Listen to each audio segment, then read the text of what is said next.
vocês?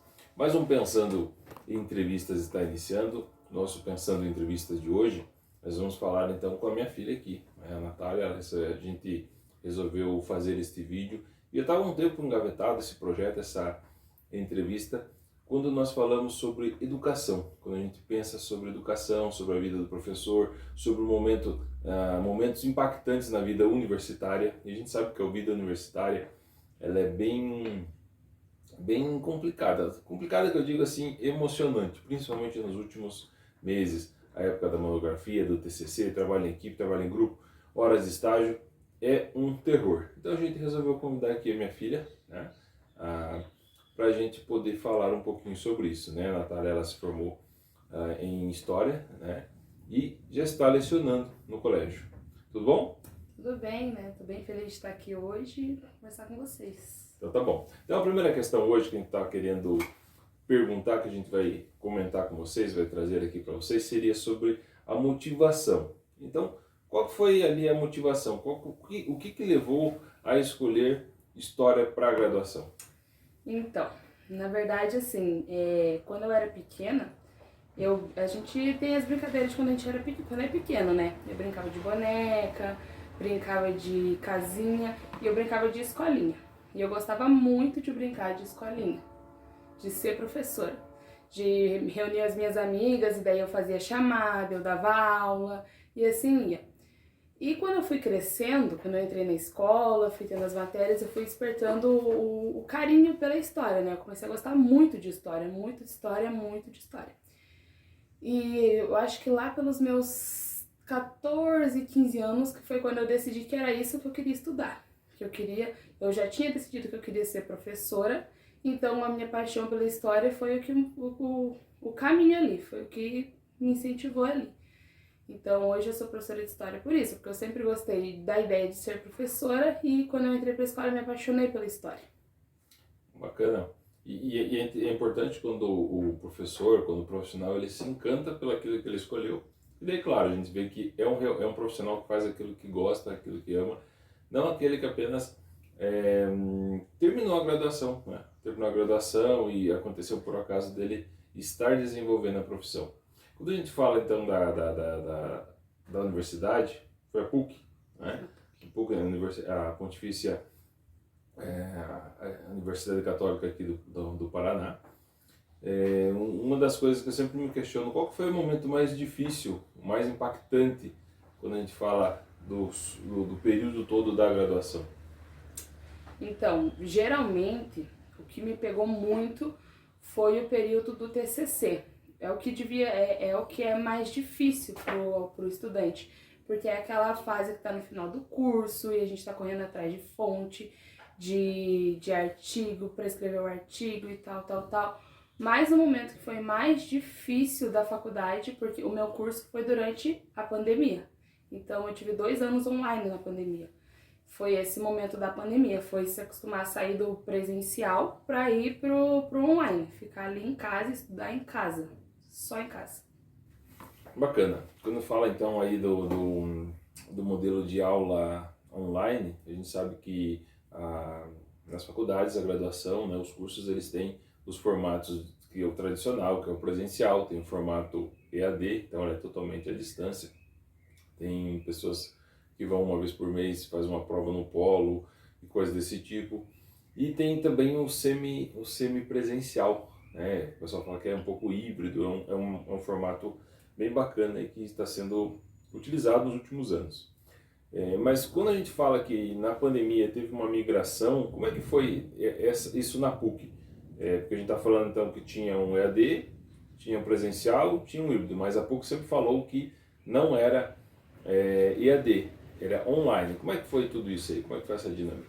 É porque como o nosso curso ele era um curso presencial e ele teve que passar a ser online, as aulas na PUC eram aulas como se fossem videochamada mesmo, né? A gente tava aqui, pegava o computador, logava lá no site do aluno, no portal do aluno, e os professores estavam ali conversando com a gente podia tirar dúvidas com o professor na mesma hora. Então é diferente de um modelo EAD, por exemplo, que os professores deixam as aulas gravadas, as aulas da semana, e o aluno vai assistindo diariamente, ou 2, 3 no dia para adiantar. Enfim, a gente era ao vivo ali mesmo, como se fosse uma videoconferência com o professor. Seguindo toda aquela a grade curricular, Toda a grade. Tirar as dúvidas ao vivo e tudo. Como é que era a dinâmica, então, disso tudo? Porque no curso tradicional você vai ter lá trabalho em grupo, divide os grupos, apresentação, até dinâmicas, né?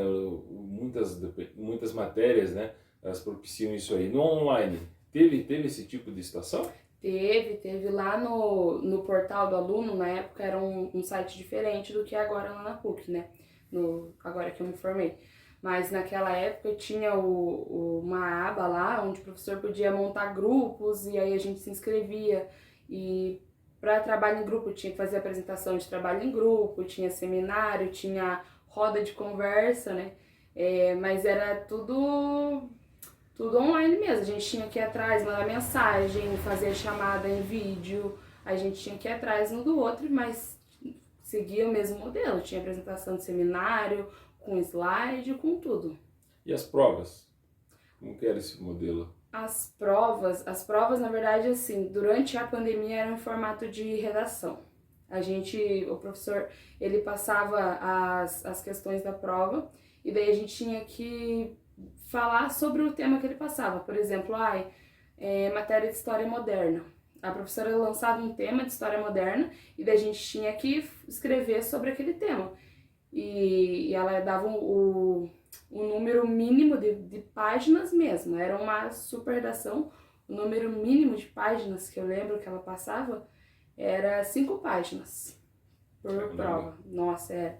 E daí tinha toda a estrutura, tinha que ter a introdução, desenvolvimento, conclusão, mas não em forma de tópicos. Tinha que estar ela tinha que conseguir enxergar no texto que estava assim, e no final, normas ABNT, padrão, né? Referências e tal. Mas era assim, em formato de uma redação grandona. Bacana, show. E tá, uma das coisas também muito interessantes ou impactantes, eu digo até pela minha própria experiência na universidade, foi a questão da monografia ou do trabalho em grupo, que a gente está falando do quê? Daquele momento na vida universitária onde o cara já tem que definir para onde que ele vai, qual que é o tema que ele vai estudar, qual que é a linha de pesquisa que ele vai tomar, qual que é o assunto. E quando a gente fala de história é fascinante. Então ela tem um universo ali para você trabalhar que é mágico, né? E como que foi então delimitar o tema, escolher o tema, né? Dentro de tantas outras coisas que com certeza enchem os olhos, né? Fascinam ali os estudantes. Então como é que foi? Eu queria que falasse um pouco aí sobre o tema, sobre a construção da monografia, por que dessa escolha do tema, né? E claro, qual que é o nome da pesquisa? Então, o meu tema, na verdade, ele é um tema totalmente diferente do que eu tinha escolhido quando eu entrei na faculdade, né? Quando eu entrei na faculdade, a gente geralmente estudante de história, entra muito deslumbrado com a Segunda Guerra Mundial e essas questões mais atuais. Mas no decorrer do curso, a gente vai estudando e é ensinado pra gente que nós somos historiadores. Então, enquanto historiador, a gente trabalha com fonte histórica. Nós precisamos da fonte. Primeira coisa para escolher um tema, qualquer tema que você vai estudar em história, recorte temporal. A gente não pode fazer um recorte muito extenso para não se perder, para não dar conta, mas não pode ser um recorte muito curto também. Tem que ser um meio termo. E além do recorte, a fonte, claro, a gente precisa de fonte. Fonte é a base da pesquisa histórica. Sim. E aí tá, a minha intenção, eu lembro que quando eu entrei no curso, eu era maravilhada com estudos sobre a Segunda Guerra Mundial e tudo isso, né? Mas com o passar do curso, a gente vai entendendo a importância da fonte, aonde achar a fonte, como trabalhar com a fonte. Quando chegou no momento de escolher, de começar a escrever, eu estava pensando na época em algo relacionado à educação durante a Segunda Guerra Mundial. Tá, educação. O recorte da educação da Segunda Guerra Mundial, como que eu ia fazer esse recorte? Beleza, fiz um recorte lá de tal ano a tal ano. Só que o problema foi achar a fonte. Onde que eu ia achar a fonte histórica da Alemanha para trazer para o Brasil, para mim traduzir e trabalhar? E aí isso foi o que me pegou. Daí, nesse momento, eu decidi que ia mudar, que eu ia vir pro Brasil. E na época que a gente tem várias matérias, né, durante o curso. E uma matéria que a gente estava trabalhando na época era a história do Brasil Imperial, Brasil Império. Então a gente pegou e estava trabalhando sobre a vinda da família real, o primeiro reinado, o segundo reinado. E eu sempre gostei de estudar o segundo reinado. E daí eu fiquei com o segundo reinado aqui. E a história, ela tem várias camadas da história, tem várias seções, categorias que a gente pode estudar. Tem história política, história da economia e história da saúde. A história da saúde foi o que me atraiu. Eu falei, ok, história da saúde e vou pegar o período imperial. Aonde? O que eu vou trabalhar? Foi quando eu comecei as minhas pesquisas e sobre a história da saúde, o que eu podia trabalhar, fonte, onde que eu vou achar fonte. E o meu tema, então, ficou sendo, eu pensei em achar algo que fosse prático para mim trabalhar com a fonte, onde eu fosse achar a fonte de maneira mais clara para mim, né? Uma fonte que eu pudesse trabalhar bem, que eu pudesse ir até ela, conversar. Eu tenho uma professora que sempre diz que a fonte fala com a gente. A fonte histórica, ela conversa com a gente só tem que saber a pergunta que a gente tem que fazer para a fonte. E daí, nesse trabalho, nessa busca e pesquisa e atrás de artigo e autor, eu cheguei até a Santa Casa de Misericórdia. A história das Santas Casas de Misericórdia, né? As Santa Casa, elas surgiram lá em Portugal, né? São mais uma herança portuguesa que a gente tem. E daí eu cheguei na Santa Casa e a gente tem a Santa Casa de Curitiba aqui. Então o meu tema ficou definido como as questões de saúde pública aqui no Paraná e a Santa Casa de Misericórdia aqui de Curitiba. Que a Santa Casa, ela tem essa relação com o Império, ela tem várias camadas assim, tanto que as fontes que eu usei da Santa Casa, além da própria Santa Casa, eu usei os relatórios imperiais, relatórios provinciais, que falavam sobre a saúde pública no Paraná, e a Santa Casa de Curitiba e de Paranaguá. Porque para falar da Santa Casa de Curitiba, eu precisava falar da Santa Casa de Paranaguá. Então, elas têm essa conexão. Eu usei os relatórios provinciais, eu usei a Santa Casa em si, né, o prédio da Santa Casa, o livro de atas de assinatura e o diário de Dom Pedro II. Por quê? Porque no diário de Dom Pedro II, ele fala sobre a vinda dele aqui para Curitiba, que ele estava nessas viagens pelas províncias do Paraná na época, e ele foi quem inaugurou a Santa Casa, o prédio que a gente conhece ali na Rui Barbosa, foi ele quem inaugurou.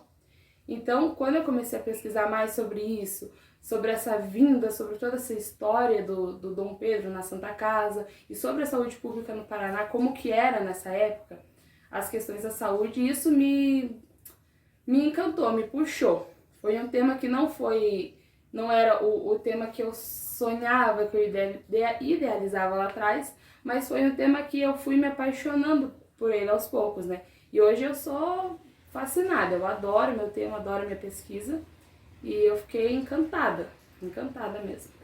Muito bacana, né? Toda essa relação, todo esse entendimento. Quando a gente fala de curso, né? Curso superior, faculdade, educação superior, e a gente fala também sobre prática profissional, né? Muita gente que fala que quando sai da faculdade ele tem muita teoria, pouca prática. Tem gente que acaba tendo as questões dos estágios, mas tem um impacto, um choque muito grande, porque nem sempre é aquele mar de rosas, é aquele mundo encantado. Então, queria que você falasse um pouco aí, né?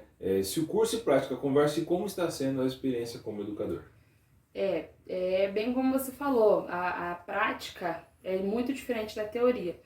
Quando a gente entra no curso de História, o meu curso é licenciatura, né, para dar aula, tem muitas matérias de História e muita carga de pedagogia, matérias pedagógicas, porque eles estão ensinando a gente a ser educador.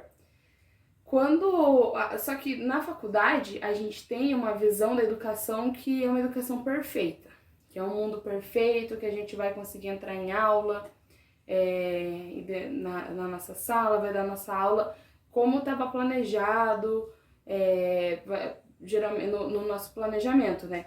Que tem, muitas vezes a gente tem uma aula de 50 minutos. No planejamento, às vezes a gente idealiza que vai ser uma aula, e metade da aula vai ser o conteúdo, a outra metade a gente vai dar uma atividade, fazer uma dinâmica, alguma coisa diferente. E muitas vezes não dá, não é assim que funciona, porque a gente está lidando com a realidade, né? A gente entra em sala, nós professores, somos pessoas diferentes, nossos alunos também. E também varia da realidade de cada escola, né? Durante os meus estágios, eu me deparei com uma realidade de alunos, de escolas diferentes, de pessoas diferentes, de histórias diferentes. Hoje em dia eu estou trabalhando em outra escola, que é uma realidade também totalmente oposta, né? Mas é muito difícil.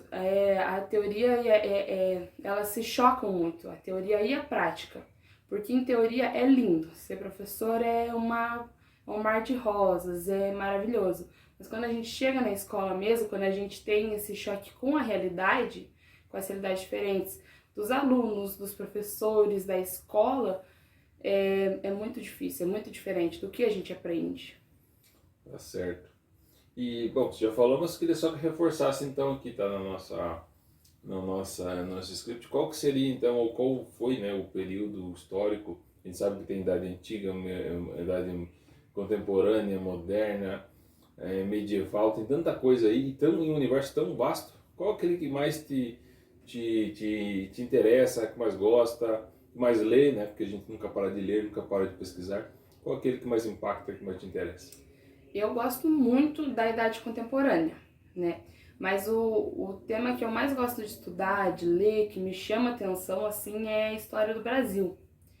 História do Brasil, o Império, né? A partir do momento que a família real ela vem fugida lá de Portugal para o Brasil, ele chega no Brasil e daí começam as construções, as obras, primeiro e segundo reinado, república no Brasil. Eu acho fascinante, eu adoro estudar a história do Brasil. Tem muita gente que não gosta, né? Que diz que é muito chata, que é um tema que não é interessante, mas eu gosto muito de estudar a história do Brasil. Bacana. Então, depois já de cursar o curso, né? Parece até um pleonasmo, mas cursar o curso está certo. Passar por todas essas etapas e já iniciar a vida profissional, né? Qual seria então um projeto relacionado à formação acadêmica futuro? O que você imagina? Quais seriam os próximos passos? Porque a vida acadêmica nunca para, ela nunca deixa de existir, né? Então qual seria? A vida acadêmica nunca para e professor também, né? Nunca pode parar de se atualizar, de continuar estudando, né? Sim. Os meus próximos passos, né? Deles para o ano que vem, eu quero já ir atrás, começar. Durante o curso, a gente teve uma matéria muito importante, né? Que eu gostei muito, eu me identifiquei muito. E eu acho que é muito importante, todo mundo devia aprender, né? E eu acho que é super relevante para a educação, que é Libras. A gente teve uma matéria de Libras, só que era um curso bem curtinho, acho que foram 40 horas só. Então, pro ano que vem eu quero me aprofundar mais nessa área das Libras, né? Quero aprender Libras para dar aula, para continuar, né, minha formação acadêmica na área da educação mesmo. Então, o plano é fazer uma pós em Libras ano que vem. Bacana. E um passinho de cada vez, né? O curso, para a gente estar se encaminhando para o final aqui, quando a gente fala do curso de História, de toda aquela bagagem que foi adquirida com o passar dos anos, do modelo que foi também, né, que a gente pega muito o modelo de educação que teve um modelo presencial, depois online, voltou para o presencial. A gente fala também de tudo aquilo que os professores trazem para a gente, então, e cria-se então aquela expectativa, uma expectativa, uma universidade com o tamanho da PUC, o nome da PUC, né? A pergunta seria se o curso correspondeu às expectativas. É engraçado até, quando tem um meme na internet de estudante de história. Quando a gente entra no curso de história, a gente acha que vai ver só o que a gente gosta, os períodos, os temas de história, como eu falei antes, né? Segunda Guerra Mundial, União Soviética, enfim. a gente acha que vai só trabalhar temas que chamam a atenção. Mas não, a gente se depara com uma realidade diferente. Tem as matérias pedagógicas, tem as matérias de história, tem toda essa carga. Então, ele corresponde às nossas expectativas no sentido de que tem tudo isso que a gente busca estudar e ainda mais, né? Vai além, porque a gente não está formando só historiadores, eles estão formando historiadores e professores, né? Professores de história. Então, corresponde, a PUC ela é muito bem estruturada, né? Tem professores fantásticos, né? Então, eu amei estudar lá na PUC, eu recomendaria sempre, foi maravilhoso. Bacana, muito legal aqui o nosso papo, a nossa conversa, a nossa entrevista, né? A primeira entrevista ainda que a gente está falando sobre educação, onde nós tivemos várias entrevistas interessantes, e essa é mais uma aqui que entra aí para o nosso seleto grupo de entrevistas, hall de entrevistas, porque eu pensando tem poucas entrevistas aqui, mas todas elas muito bem direcionadas, porque eu gostei muito de todas e essa também, né? Quero agradecer aqui então, né, minha filha, né? De novo, já participou de outros vídeos, se você procurar aí no Pensando, a gente tem um pouco mais de 5 anos postando vídeos, você vai encontrar aí, já apareceram as minhas filhas, né, nos vídeos do Pensando, em vários deles, a Ana Beatriz e a Natália Camila, e muitos outros participantes, familiares, amigos, né, colegas de profissão, então muito bacana. E a entrevista, então, são poucos vídeos, mas vídeos muito interessantes, que eu gostei muito de fazê-los, né, de conduzir aqui. E esse aqui também não foi diferente, justamente por tudo isso que eu falei aqui. Minha filha, a parte da educação e, claro, um momento que o Pensando traz para vocês aqui de informação, né, e de experiência profissional e com relação à educação. Quero agradecer a atenção de todos. Obrigadão. Olha. Obrigada. Obrigado pela atenção. Agradeço a todos aí pelo carinho, pela atenção. Deixo um forte abraço e até nosso próximo vídeo. Tchau, tchau.